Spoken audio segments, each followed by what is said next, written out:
At the top left position, a member of the team MVP, the Teal Terran here, did a nice 2 racks last game. He is MVP Dream.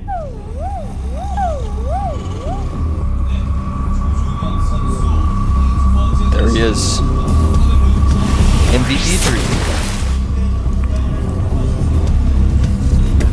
He played a pretty good game last game compared to the last one, but his opponent down here at the right side of the map OGS Luvsic.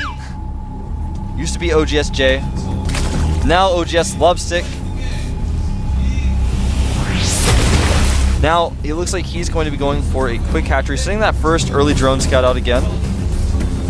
Wants to be very prepared for Dream. I don't know a ton about Dream, but in the games that I've seen him, he has been known to be very aggressive at times. He did the Hellion opener, got the pre-igniter pretty quick. Then the second game he did 2 racks, and essentially going for this very fast drone scout. Luvsic is just kind of trying to rule out all the possibilities. He wants to get in there to see the gas. Yeah, he's also going for that pull first opening to be safe against that very, very early 2 racks that we saw last game. He barely defended it, but he did come off second best, and he was just fighting to get back into the game for that long. Yep, and Dream is actually going to leave an SCV here to wall off if the drone arrives. It does wall off. The drone is on its way over. SCV as well. So he wants to see whether or not Dream is taking a gas with this drone. Unfortunately, though, he will be walled out. He's going to see that it's not a 2 racks, at least not a normal one. In fact, he's not really going to see anything at all because that Marine was out. That's one of the strengths of this map. To do a build that's hidden is you have such a long rush distance. Even if your opponent goes the right scouting direction, you probably won't be able to see what you're up to. Spinecrawler going down very, very early for Luvsic, just to be safe. You can always reposition that later, use it against Hellions or whatever opening that Dream is going for. Speaking of Hellions, I think we may end up seeing that. He does have his factory going up. Hellions just really popular right now in TVZ. Yeah, they are. We've seen them pretty much almost every game over the last couple of days, and sometimes they work extremely well, sometimes they get completely shut down. It really comes down to the awareness of the other player, but they're definitely worth it if you can sneak them in there. Blue Flame is like the Dark Templar of Terran. It's a huge investment that you have to make. You're not using your factors for making other things when you're making those Hellions, and on top of that, the Blue Flame upgrade is very expensive. So it is a huge investment to make. If you don't do damage with it, you can control the game with it. Hold that thought. 3 Marines getting kind of caught here, but the 4th will rejoin them with some good micro by Dream. Does actually save all of those Marines. But as I was saying, like Dark Templar, you have them, they're mobile on the map, they shut down expansions if you have them chase down drones, so you can harass, you can kill workers, you can run to the base, kill workers, you can kill larval with them, you can do a lot of different things with them.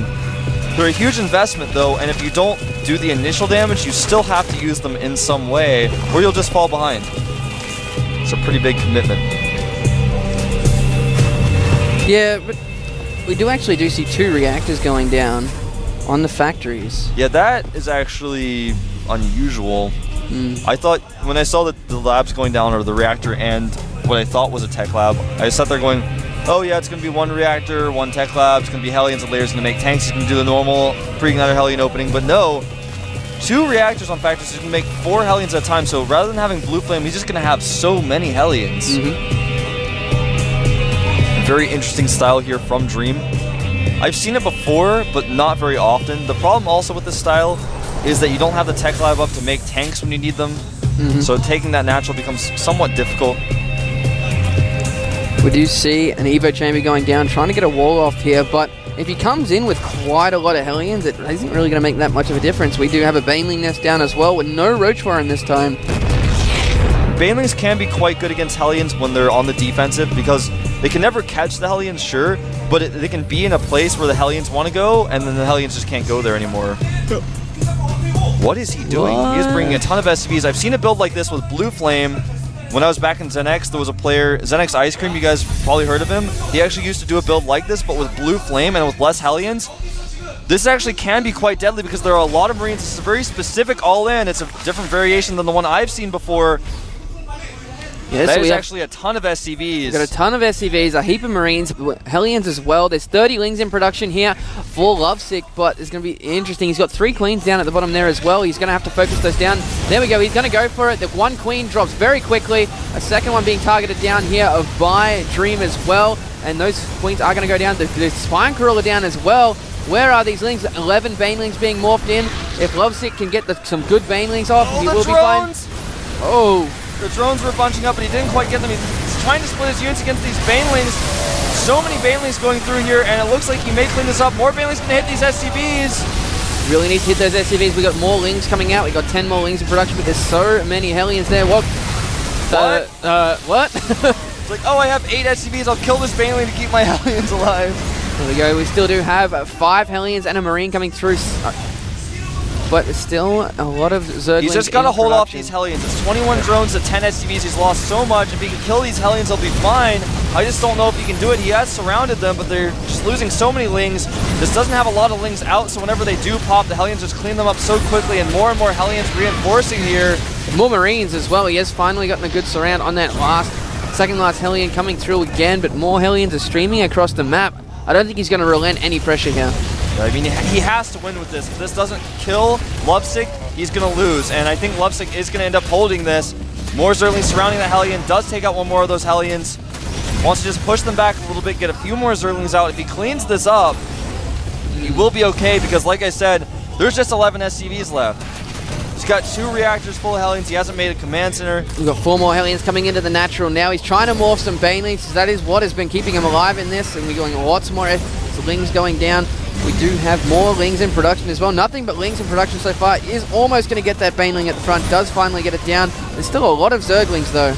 Yeah, he's got a few more Hellions coming in here to join up. He's going to get surrounded if that Baneling hits it.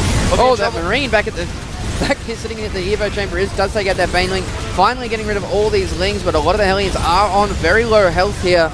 And if we have a quick look at the production tab, we've got another Spine Crawler and 8 Lings on the way, but I don't think he's going to have enough. He needs to be very careful with where he positions these.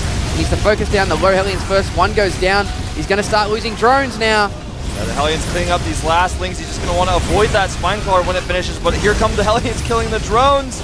A lot of these drones coming down. Luvsic just barely trying to hold on, but it looks like he's not going to. He's just losing too much here. All the Zerglings being taken out. There's 2 Banelings at the top of the ramp. If those hit these Hellions, oh my god!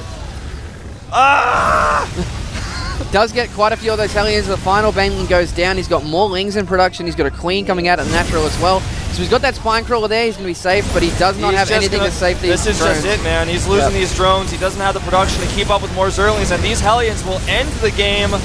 Dream will advance. Look at that tab there. It tells the story. So many units killed just by these Hellions. I'm clicking on them. They've got 13, 14 kills. So many kills each. He can hide behind that Spine Crawler all he wants, but there are just too many Hellions here. All the drones for Luvsic being killed.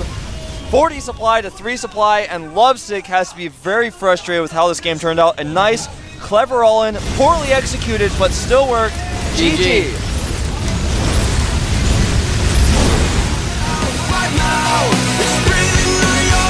Not how I expected that final game to go. No, not on Terminus 3.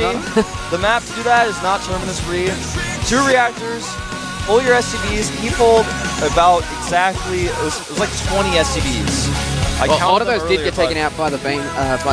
Then when he attacked, he blew up all of his SCVs, and it didn't even, like, the SCVs didn't even really come into play except for that initial engagement. The Spines attacked the SCVs a little bit, and he was able to surround the Queens, so he did take those Queens out.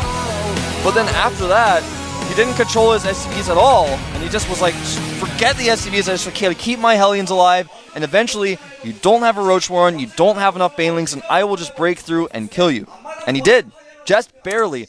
I can't stress enough, he had 10 SCVs back at home. If Luvsic had just held on a little bit longer, he would have won. But the problem was, he didn't have enough Lings at any given moment. He kept making Lings, kept making Lings, kept making Lings.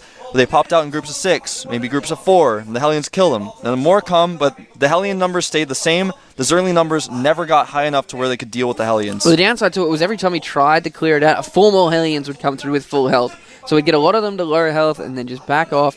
And come back with more. He also had Marines streaming across as well. A lot of those were because he was ignoring the Marines at some point, and a couple of them actually took out Banelings that were in position to take out a lot of those Hellions, but very, very close. He looked like he had it for a little bit of time there, but then just fell apart. Yeah, I can't unfortunately stress so. to you guys how close of a game that was. If he had just held on a little bit longer, or maybe tried to bait the Hellions back a little bit and keep him away from his base so we could just get that critical number of lings, all he needed was one good surround. Yep. One good surround, and if he killed all the Hellions and, 2 more Hellions come in, he's like, it's fine. It's only 2 Hellions. Now I've got the spine up. Everything's cool. Just didn't work out that way. So I don't want to say it was a nicely executed all-in, but it was very, very interesting. Yeah, it wasn't scouted at all either. The only warning that Luvsic had was when it was already in the middle of the map coming Yeah, down. it was like at the last watchtower, the right watchtower. There's 4 watchtowers like this in the middle of Terminus Re. And when it got to the last watchtower, Luvsic was like, oh no, I am not ready for this. And then he tried to make a bunch of Zerglings, but the Hellions were already there. There were just too many Hellions, not enough Lings. I can't stress enough. The Lings keep popping out. This is why Zergs die to all-ins. It's not like Protoss where you can just warp in a ton of units somewhere safe and then just attack later, or you have the Terran who's got the army kind of popping out in his main, and then he moves down to defend. Zerg units come out of the hatchery where there are Hellions sitting on top of that hatchery. They come out very slowly, and they come out one at a time, and they're not rallied to attack. They're just on move command. They die. It's awful. It's just too hard. That being said, a lot of Zergs do go to Roaches to defend against Hellions, and those Banelings actually were what made it so close. If you'd had a few Roaches in there, it would have been nowhere near as effective. Oh yeah, the Roaches would have been surrounded by the SCVs. It would have gotten really, really bad. And then if he has Roaches and Speedlings, the Hellions kind of take out the Speedlings while the SCVs buffer for just a second. Yep. And I know a lot of you guys are going, why didn't you use the SCVs to repair the Hellions? It's not what they're for. They're just there to tank damage, to let the SCVs block the Zerglings line up, the Hellions kill them. Very, very interesting game, though, and Luvsic... Yeah. Especially after the first game of that set where it seemed very one-sided, too. I'll be honest with you guys, I think Luvsic's the better player, but sometimes when you know that your opponent's the better player, you do a strategy like that because... I wouldn't want to play Luvsic in a macro game if I were Dream. I would do an all-in, and that winning is important. So, don't be too critical of him. It was an all-in. It was well done. It worked. And he advances. Winning's what this game's about. And he did a good strategy. It worked. Exactly. So, I think the next game up is Lenok versus... Off the top of my head, I can't remember. It's Yoda. Lenok versus Yoda, Yes. I was trying to think of a way to say that in a Yoda-like fashion. Lenok versus Yoda it is. I'm not going to make any Yoda jokes today. I'm actually a huge Star Wars fan, but... Yeah, I know. Did you know that? Yeah, I noticed that. All right, guys, we're going to take a 5-minute break. When we get back, Lenok versus Yoda.